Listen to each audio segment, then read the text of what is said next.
സ്വന്തമായിട്ട് ഒരു വീട് വെക്കണം എന്നുള്ളത് വലിയൊരു ആഗ്രഹമായിരുന്നു. വാസുവിന് 2 മക്കളാണ് ഉള്ളത്, ആരതിയും പ്രഭുവും. പ്രഭു ഒട്ടും പഠിക്കാത്തതുകൊണ്ട് തന്നെ അവനൊരു പ്രൈവറ്റ് സ്കൂളിൽ പൈസ കൊടുത്താണ് പഠിക്കുന്നത്. ആരതി ഒരു ഗവൺമെന്റ് സ്കൂളിലും. ഒരു വീട് സ്വന്തമായിട്ട് വാങ്ങാനായി വാസു ഇപ്പൊ 7.5 ലക്ഷം രൂപ കൂട്ടി വെച്ചിട്ടുണ്ട്. പക്ഷെ പ്രഭുവിന് അവന്റെ എക്സാമിൽ വിചാരിച്ചത്ര മാർക്ക് കിട്ടാത്തതുകൊണ്ട് ഈ 7.5 ലക്ഷം രൂപ തന്റെ മകന്റെ അഡ്മിഷൻ ഫീസിന് വേണ്ടി അച്ഛൻ ഉപയോഗിക്കുന്നുണ്ട്. അവൻക്ക് മെക്കാനിക്കൽ എഞ്ചിനീയറിംഗ് പഠിക്കാനായിരുന്നു താല്പര്യം, പക്ഷെ IT-യിലാണ് ഫ്യൂച്ചർ എന്ന് പറഞ്ഞ് അതാണ് അവൻ എടുക്കുന്നത്.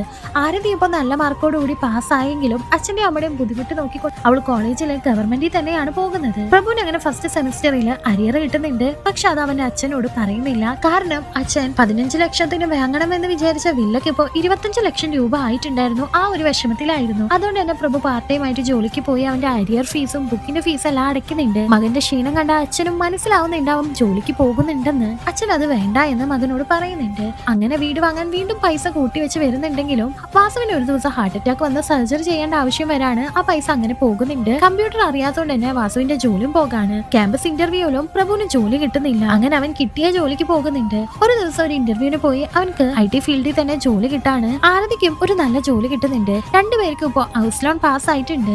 അങ്ങനെ അവർ അപ്പാർട്ട്മെന്റ് പോയി വാങ്ങിക്കാൻ വേണ്ടി ഫിക്സ് ചെയ്തിരിക്കുന്ന സമയത്താണ് ആരതിക്ക് ഒരു നല്ല കല്യാണാലോചന വരുന്നത്. ശ്രീധരൻ ചോദിക്കാത്ത കോടീശ്വരന്മാരായ ആൾക്കാരായിരുന്നു അവര്. പക്ഷെ കല്യാണ ചെലവ് 35 ലക്ഷം രൂപ പെണ്ണിന്റെ വീട്ടുകാരാണ് എടുത്തത്. അതുകൊണ്ട് തന്നെ പ്രഭു വലിയ ഒരു കടക്കാരനാവുന്നുണ്ട്. അത് അടച്ചു വീട്ടാനുള്ള തന്ത്രപ്പാടിലായിരുന്നു അവൻ. ആ ഒരു സമയത്താണ് പ്രഭുവിന്റെ അച്ഛൻ അവൻക്കൊരു കല്യാണാലോചന കൊണ്ടുവരുന്നത്. ആ ഒരു പെണ്ണും കോടീശ്വരി ആയിരുന്നു. പക്ഷെ അവൾക്ക് ഭയങ്കര വാശിയാണ്. അവൾ പറയുന്ന കാര്യങ്ങളൊക്കെ നടക്കണം. അതുകൊണ്ട് തന്നെ പ്രഭുവിന് ആ പെണ്ണിനെ അത്രക്ക് അങ്ങനെ ഇഷ്ടപ്പെടുന്നില്ല. ആ സമയത്താണ് അവന്റെ കൂടെ പഠിച്ച ഐഷുവിനെ അവൻ കാണുന്നത്. ചെറുപ്പം മുതലേ ഐഷുവിനെ അവനക്ക് ഒരുപാട് ഇഷ്ടമായിരുന്നു. അച്ഛനോട് ആ കാര്യം വന്ന് പറയുന്നുണ്ടെങ്കിലും അച്ഛൻ ഈ കല്യാണത്തിന് സമ്മതിക്കുന്നില്ല. അച്ഛനെ എതിർത്തോണ്ട് അവൻ ഐഷുവിനെ തന്നെ കല്യാണം കഴിക്കുന്നുണ്ട്. അതുകൊണ്ട് തന്നെ ഇപ്പൊ 1.5 വർഷമായിട്ട് അച്ഛൻ അവനോട് മിണ്ടുന്നുണ്ടായിരുന്നില്ല. പ്രഭുവിന് അവന്റെ ജോലി ഒട്ടും തന്നെ ഇഷ്ടമല്ലായിരുന്നു. ആ സമയത്ത് അവനക്ക് സപ്പോർട്ടായിട്ട് ഇരുന്നിരുന്നത് അവന്റെ ഭാര്യ മാത്രമാണ്. അവൻക്ക് ഹൗസ് ലോൺ പാസ് ആവുന്നുണ്ടെങ്കിലും ഇനി ഹൗസ് ലോൺ വാങ്ങി മുന്നോട്ട് പോയിട്ടുണ്ടെങ്കിൽ ജോലി തന്നെ തുടരേണ്ട വരുമെന്ന് വിചാരിച്ച് അവൻ ഹൗസ് ലോൺ വേണ്ടാന്ന് വെക്കുന്നുണ്ട്. ആരതിയുടെ വീട്ടുകാര് അവൾ ഒരുപാട് ഉപദ്രവിച്ചുകൊണ്ട് തന്നെ അവൾ വീട്ടിൽ നിന്ന് പിണങ്ങി പോരുന്നുണ്ട്. അച്ഛന് തന്റെ മിസ്റ്റേക്ക് മനസ്സിലാവാണ്. പ്രഭു ഇപ്പൊ അവൻക്ക് ഇഷ്ടപ്പെട്ട മെക്കാനിക്കൽ എഞ്ചിനീയറിംഗ് പഠിച്ച ഒരു എഞ്ചിനീയർ ആവുന്നുണ്ട്.